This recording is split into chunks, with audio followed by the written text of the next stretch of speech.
Bonjour, bienvenue sur Yon Équitable TV. Donc, dans cette vidéo, nous allons aborder les subventions. Alors ces subventions peuvent être à destination des entreprises ou alors à destination des associations. Alors commençons par les subventions à destination des entreprises et posons-nous une question. D'où proviennent ces subventions? Vous allez voir qu'elles proviennent d'organismes très classiques, par exemple des collectivités territoriales comme les communes, les départements, les régions. Elles peuvent aussi provenir de l'État ou alors d'organismes publics tels l'ANVAR pour tout ce qui est subvention liée à la recherche ou l'ADEME pour tout ce qui est subvention liée aux économies d'énergie. Et en dernier lieu, ces subventions peuvent aussi provenir de l'Union européenne. Alors, quel est le but de ces subventions? C'est-à-dire à quoi vont-elles servir? Deux possibilités. On a ce que l'on appelle les subventions d'exploitation ou les subventions d'équilibre, qui vont permettre à une entreprise soit de compenser l'insuffisance de certaines recettes, soit de faire face à certaines charges. Je vous donne un exemple. Les sociétés de transport scolaire, généralement, ont l'obligation d'aller chercher les élèves dans des lieux des fois un petit peu excentrés. Les conseils départementaux, pour faire face à ces charges plus lourdes que la normale, vont accorder à ces entreprises ce qu'on appelle une compensation tarifaire.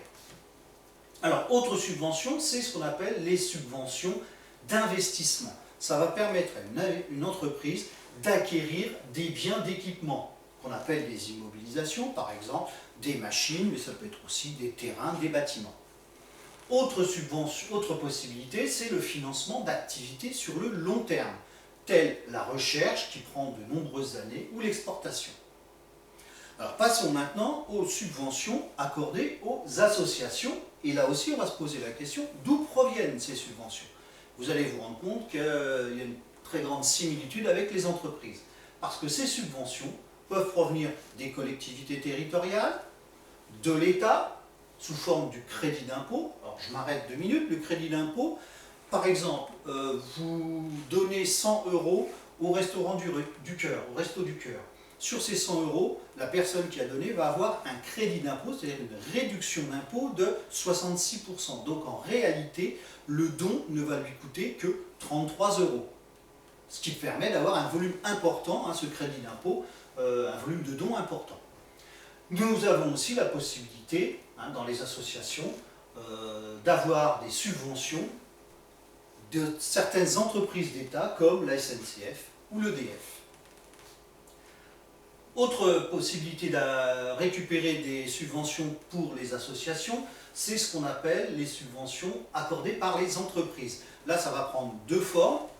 Le mécénat. Alors le mécénat, c'est simple, c'est vraiment un don en argent d'une entreprise à une association, ou un don ou un prêt de matériel ou de personnel. À l'inverse du mécénat, enfin c'est pas l'inverse, mais différent du mécénat, nous avons le parrainage ou le sponsoring. Donc là, faites attention, ce n'est pas un don, ce n'est pas un acte gratuit, ça va être un échange. C'est-à-dire, en échange d'un soutien matériel, l'association va communiquer sur son parrain.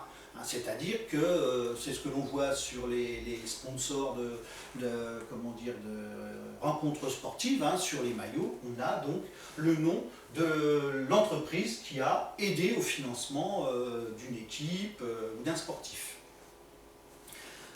Voilà, donc j'en ai terminé et je vous donne rendez-vous pour une prochaine vidéo sur Yon Équitable TV.